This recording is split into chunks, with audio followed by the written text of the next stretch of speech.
Hi. Okay, so we're going to talk about my first day experience. It is now 6 o'clock on the dot here at the hospital that I'm checking in for my. I checked in technically at, well, let me just give you, let's switch it up. Let me just give you a pre-story. I had a premature rupture at 18 and a half weeks. They gave me options whether to terminate my pregnancy or to go home and wait it out and wait till 24 weeks. Wait till 24 weeks to be able to check into the hospital, go on bed rest, get on steroids, everything, because at 24 weeks the baby is a viable age. To get medical help on surviving outside the womb. Their plan is to basically babysit me and keep me here on meds and steroids and things to keep me going through this pregnancy. They normally want you to deliver at 34 weeks, but to make it to 28 weeks or every day in the womb is 3 days out of the NICU. So the best thing to do is just try to keep the baby in, be on strict bed rest, and let's get into this makeup tutorial because I'm really bored and I need to talk to you guys. So in order for me to talk to you guys, I need to be doing two things at one time. So I'll be talking to you guys, telling you about my story and how I made it here. Here we go.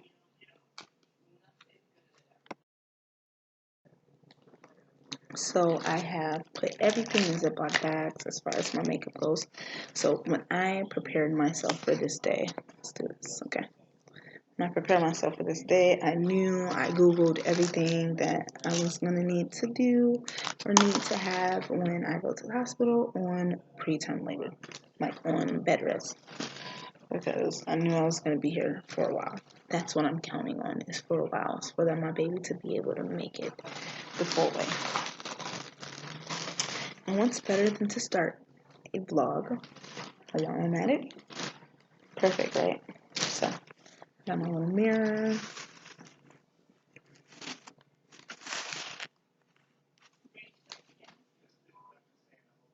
Let's do that. There we go. So I'm looking at you guys, I'm looking at my mirror. It's on my screen. Actually, wait, this is how I do it.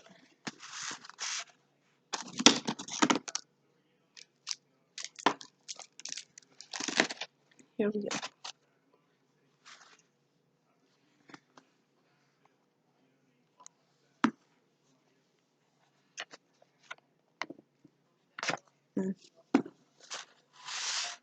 I know for sure I need to shape my brows a little bit. But okay, let's get into the story. So,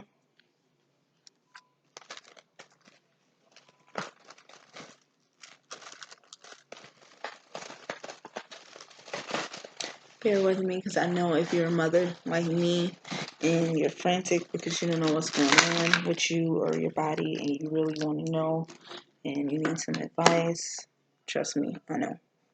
I was there. And then the suckish part about it is that my kid's father, just the whole situation of me coming down here, he is out across state at work and I'm here by myself, and a lot of part of this journey it's just been a phone call.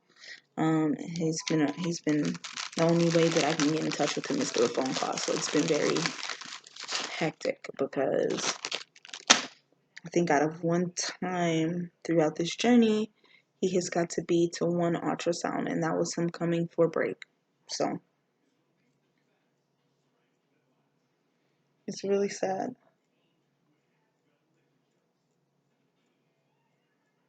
Okay, so let's start. I'm gonna keep it straight and honest with you guys. When I first found out I was pregnant, I didn't take my pregnant as serious as I was supposed to. Just be real. No, I don't think you ever do. You be in surreal shock. This ain't my first kid.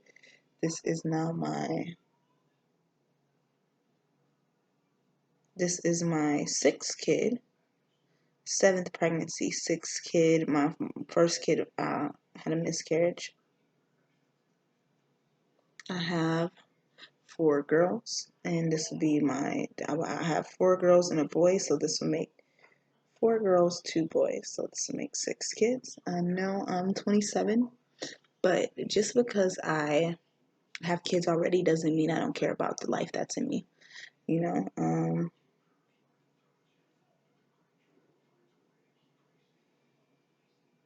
So as I'm finishing telling you guys, so yeah, in the beginning, even probably my move to here, I was stressed out a lot, so quitting cigarettes was harder for me.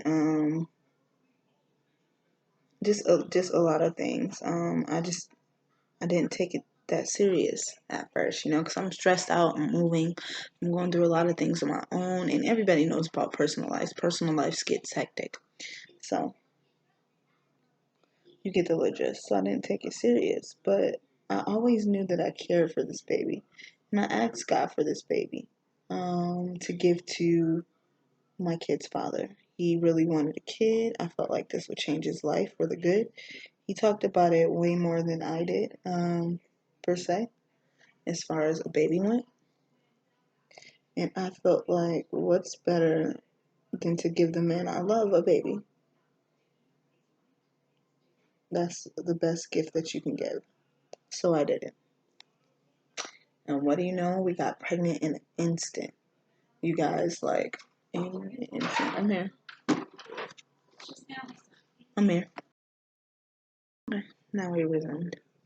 Sorry, had to give it a pause because the doctor had to come in and put me on my IV medicine that starts at 6. Basically, antibiotic every 6 hours. I think that's ampicillin. It's to prevent infection.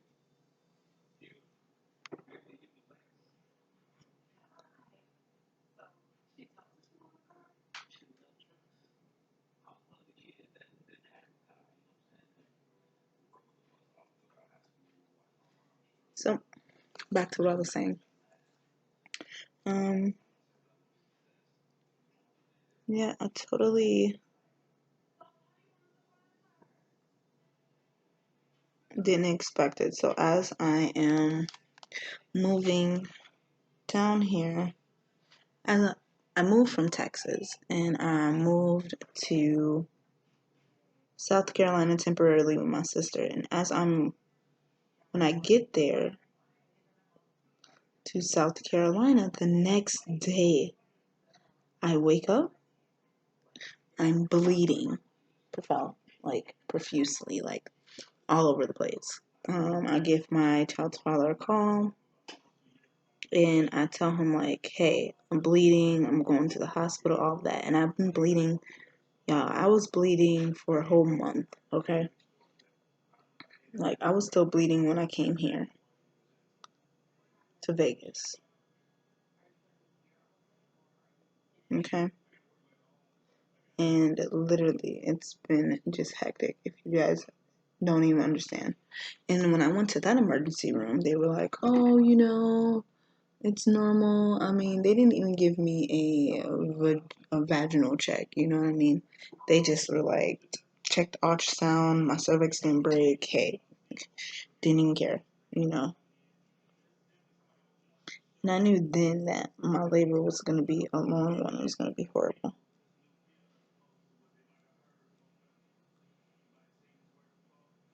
So now it's basically, time. I'm already going through stressful situations as it is.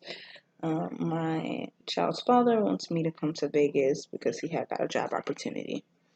And me and my son, we pack up, and I pack up everything. So basically, I was putting a lot of strain on my body anyway, because I drove from Texas to South Carolina, from South Carolina to Georgia to pick up my nephews, and then from Georgia to from Georgia to Texas to drop off my nephews, and then from Texas to Nevada. All in 2-day, 3-day frame. Okay. So I basically had one break, and that was dropping off my nephews to Texas. So I've been on the move, me and my son on the move all this whole time, entire time. So, okay, so we get to Vegas, and it's all fine and dandy. Like, I know that eventually, I know I've been moving around a lot. I'm going to have to find, I got to relocate here now, so I'm going to have to find a doctor. Now, like I said, I've been bleeding for, some time now. And,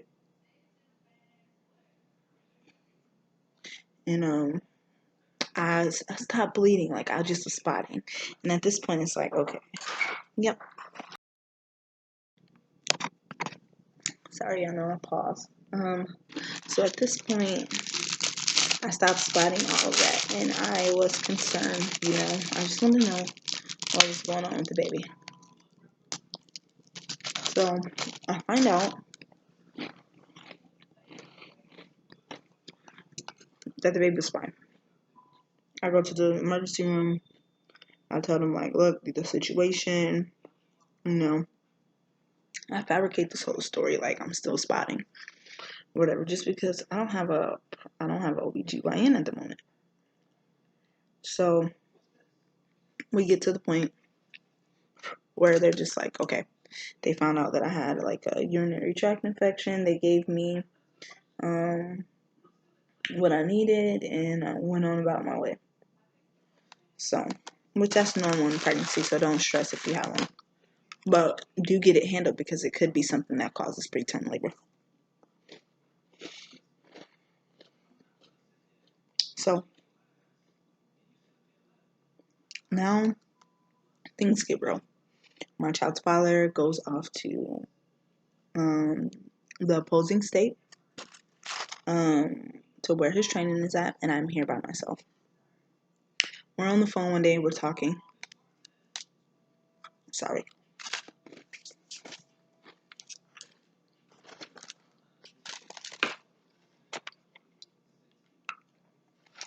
Cranberry juice. But we're on the phone one day, and we're talking, and he says, I'm just talking to him, and I'm about to take my friend's daughter to the store, and I'm walking out the house to take my friend's daughter to the store, and I just felt a huge trickle. Okay, and I was in such shock, because I'm like, my water did not just break.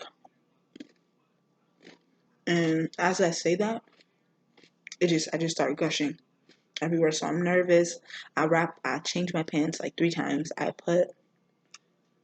tied the shirt up around me. I didn't even get up to go in the store with my friend's daughter. I just let her go in and get the hair dye. And that's it. I was so freaking out. I'm like talking to my child's father, like, I really think this is happening, He's like, you need to go to the hospital. And I'm still talking to him on the phone, so I'm in shock. I don't want this to be happening out at 18 weeks and 5 days. Like, come on now, no. So, and not just that, it's my daughter's birthday. June 9th, daughter's birthday. Preterm rupture. So much is going on. I'm not even in the same state as my daughter. She's with her dad. Whatever. So, sorry. I have IV fluids stuck in my arm. So, we get to this point.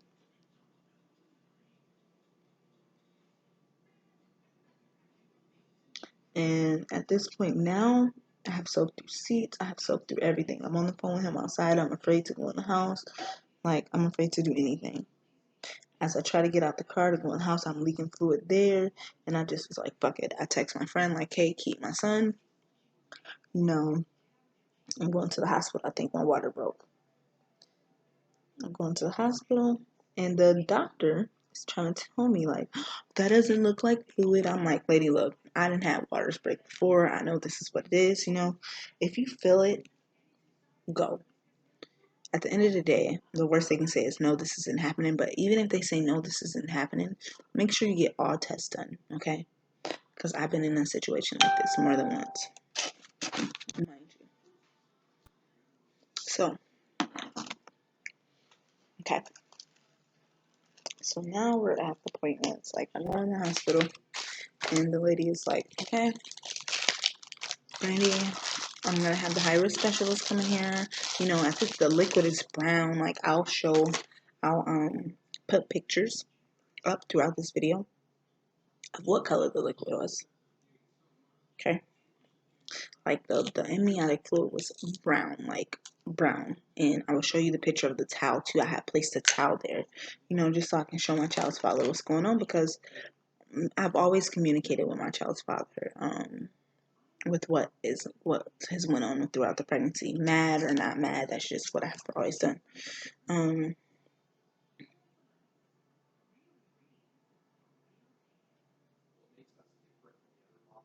So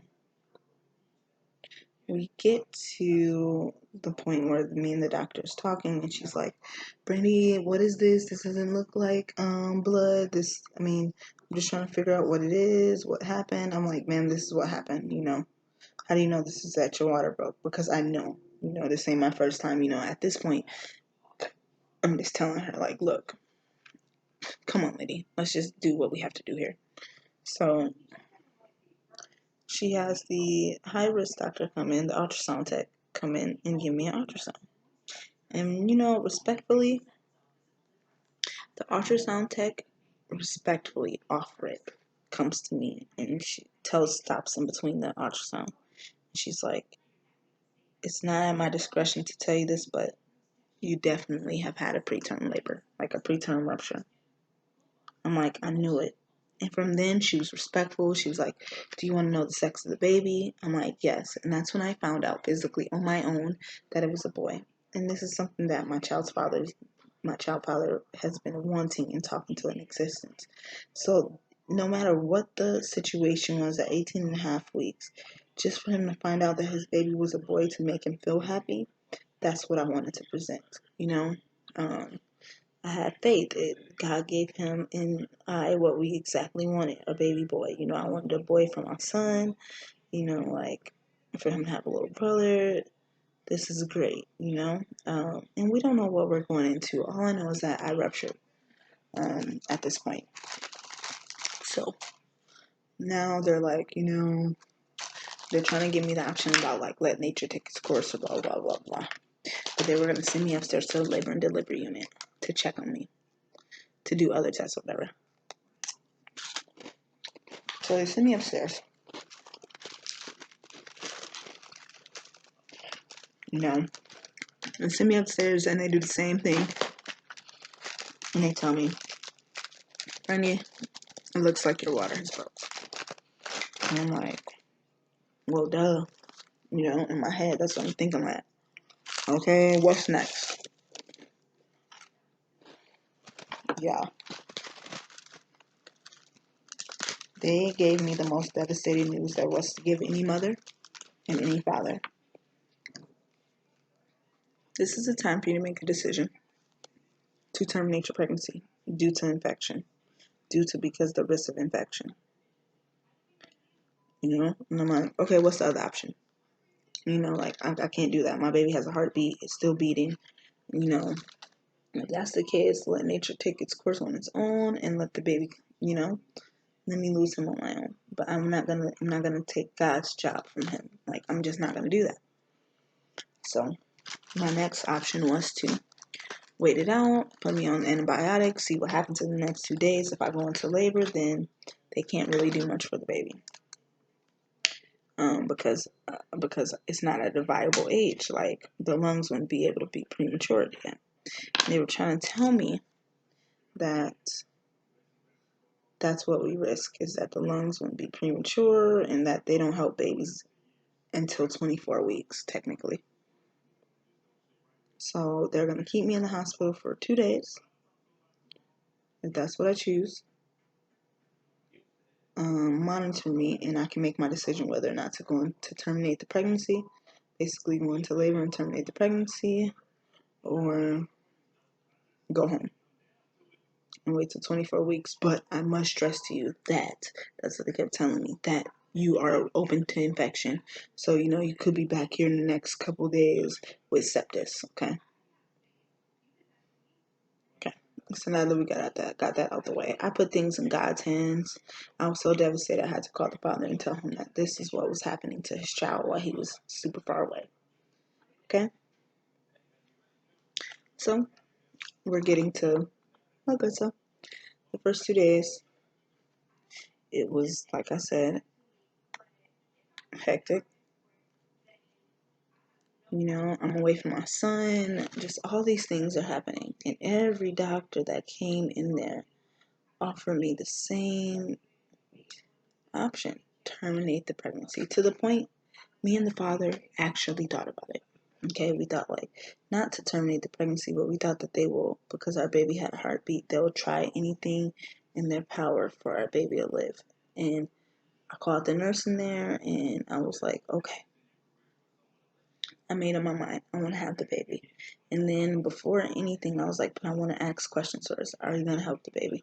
No, we're not going to help the baby. We're not going to do anything to resuscitate the baby. They really can't do nothing beyond 24 weeks. They don't have the NICU for it. That hospital did not have a level 3 NICU. Not just that, NICUs don't take babies until about 24 weeks. So basically, my best option was to go home and wait it out for 24 weeks and recheck back into the hospital. Okay? Now, as I'm about to get into the further part of the story, I'm going to fix up my eyebrows really quickly and I'll be back. Okay? Just give me a second. Now I'm ready. Alright, so eyebrows are at least semi-finished. Okay, so let's get to the first story. So now I have to go home. I have to pick up a prescription. I have to be on bed rest. And at this point, I'm freaking out because, how am I going to make it? I have a son that's not even one. He's still in diapers. I'm down here with my child's father's friend. She works, she has kids, older kids that can help me, but they're kids, and you don't want to take away from the kids' lives, so it becomes sporadic, it becomes hectic for me that's causing my mind to be everywhere, and it's just harder because I had insurance problems, getting my insurance switched to down here, all of these things. The high-risk specialist not seeing me because my insurance wasn't active at the moment. To where just everything was just not feeling like it was going to go right as far as me wanting to keep this baby. Made me wanting to go through a healthy pregnancy without be staying on bed rest until 24 weeks. But, kept my faith strong, and we're going to get into how that went. Let's start my eyebrows, because I don't want to, we're already 23 minutes and stuff into the video. I did my eyebrows already. Okay, so now we're at the standpoint to where it's like, okay, I go home, I'm freaking out, and not even a child's father can understand what a woman goes through in situations like these, because they can't get pregnant, they can only help impregnate. So this journey is hard, and for the most part it's hard for the mother, because the mother wants to make sure everything is okay, and the father, yes, it's hard on him too as well. It just depends. it just depends on just the severity of everything and how in tune the father is with the baby and throughout the pregnancy. So, his heart was still dedicated to what, at that moment, what was best for the kid. And really wanting the kid to make it. But, that can't help stressful situations. And for some things, I want men to realize that even they can put stress on women's bodies, and that that's very important to not do that, knowing while she's pregnant, because whatever you do, it goes onto the baby.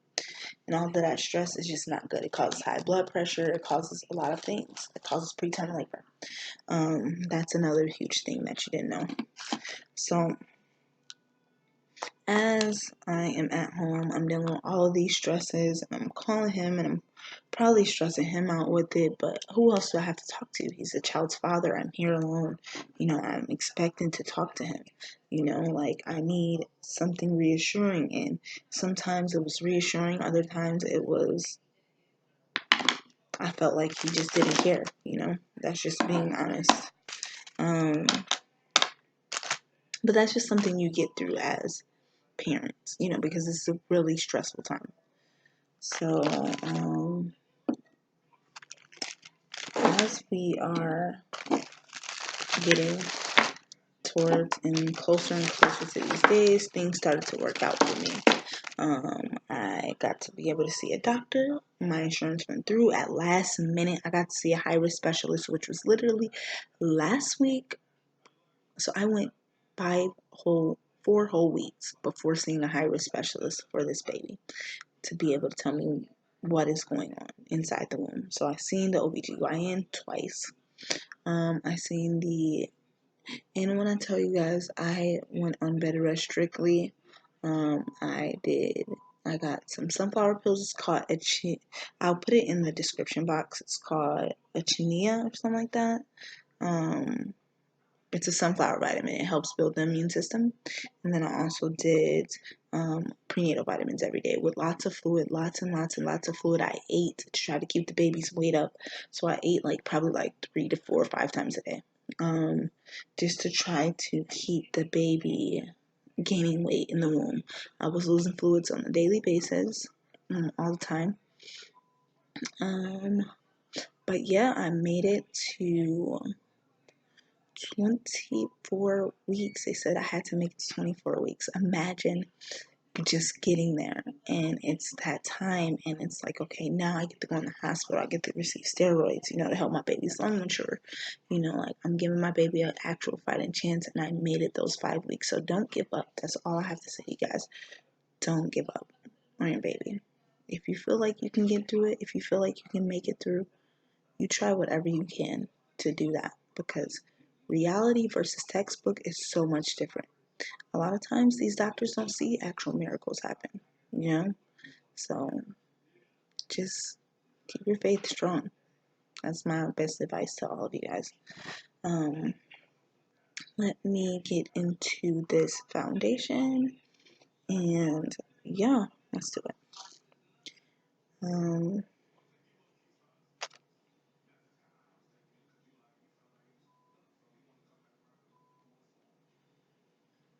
Actually, I probably won't even do foundation.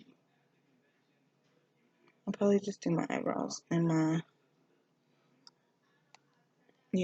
eyelashes. My makeup. Because I'm going to be going to sleep soon. Who's going to be doing all that? Anyway, so as I'm talking about this, let's get into just everything that you do on bed rest. Do not take showers. Do not indulge in any water, no sexual anything that's going to arouse you sexually. I didn't do it.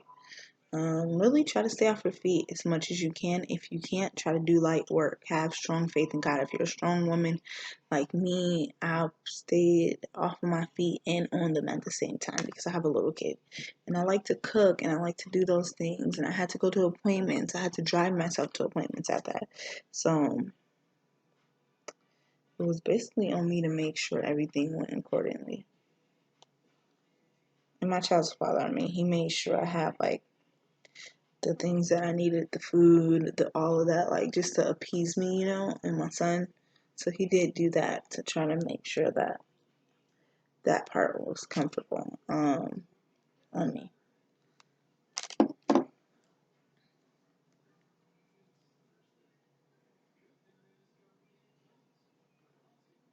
So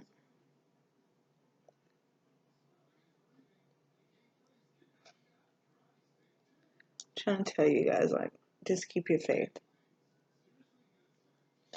It's really important.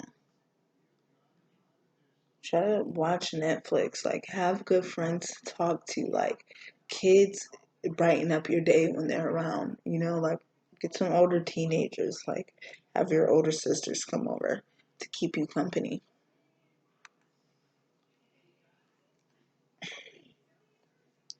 Let me put this little scarf on my head.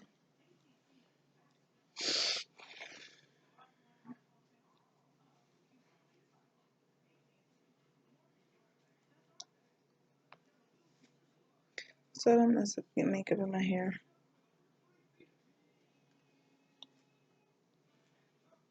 Okay.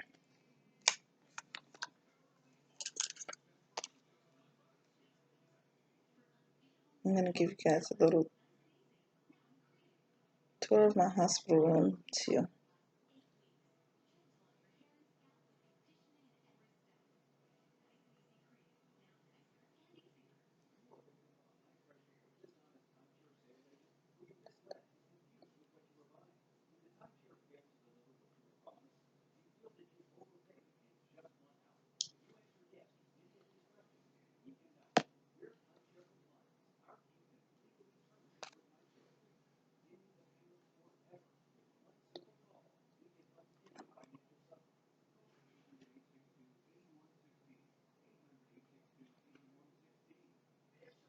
Okay. But yeah, no sexual intercourse, none of that. Try to stay stress free as possible. Like, that's important. Don't stop drinking the fluids that you're supposed to be drinking, because that's important. Really, really important.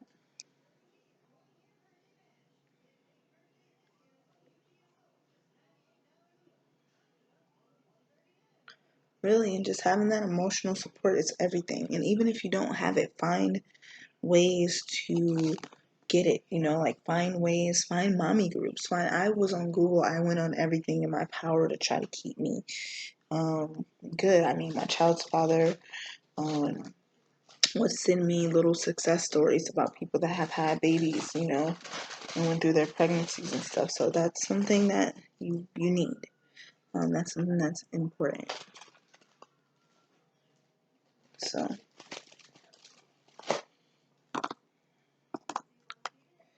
do just dark eyeshadow.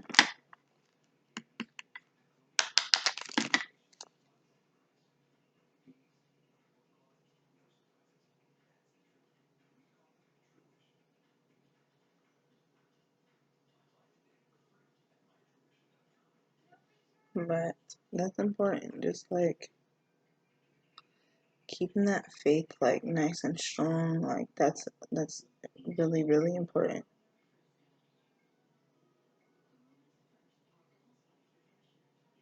And it was important for me because I didn't know how I was gonna do it, you guys.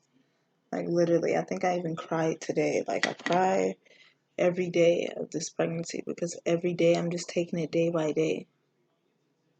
You know, I deal with things on a daily basis throughout this pregnancy. I realize a lot of things throughout this pregnancy. And it's hard for me.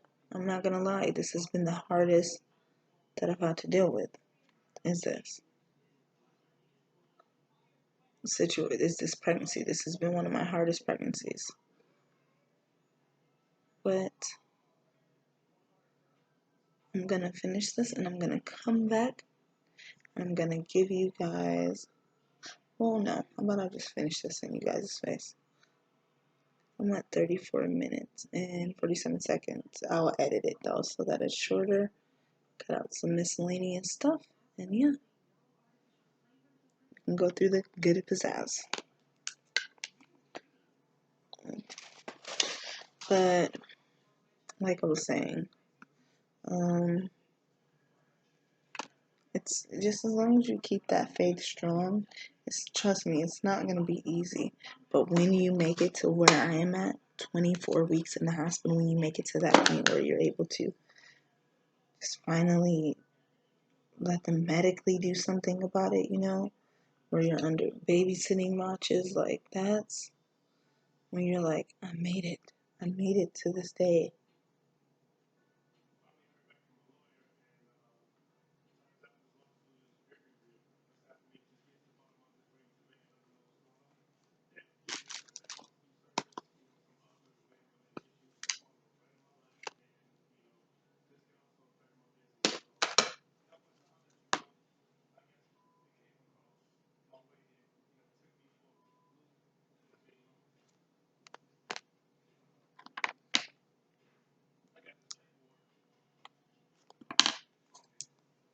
I'm like currently watching Black Ink.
So I'm sorry I'm so silent, guys.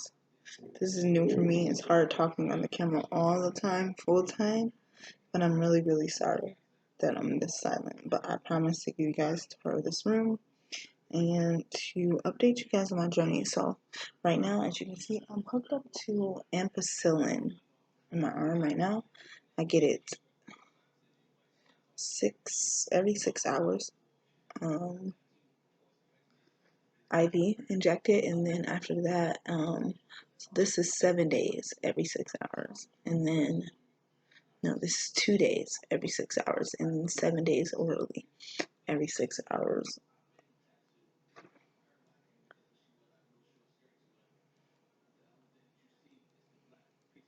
I did have to take a set of meds, like 4 sets of medication.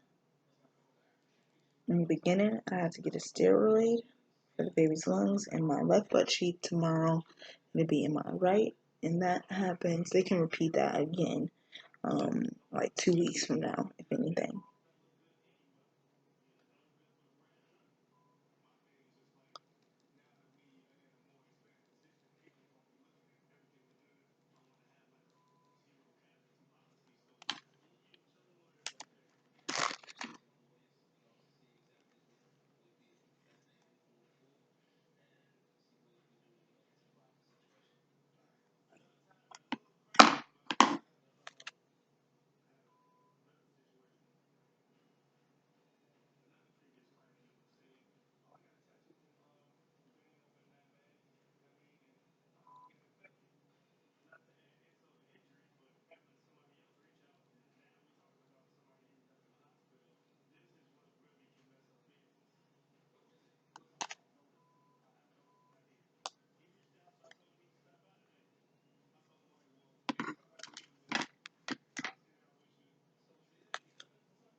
promise. Okay, so now I'm at 39 minutes and 52 seconds.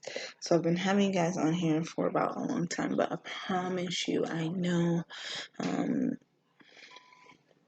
don't know what else I can say to reassure you guys, but that it will be okay.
What I don't have?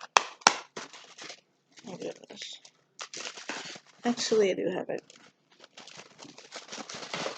So let me pause it and I'll come right back.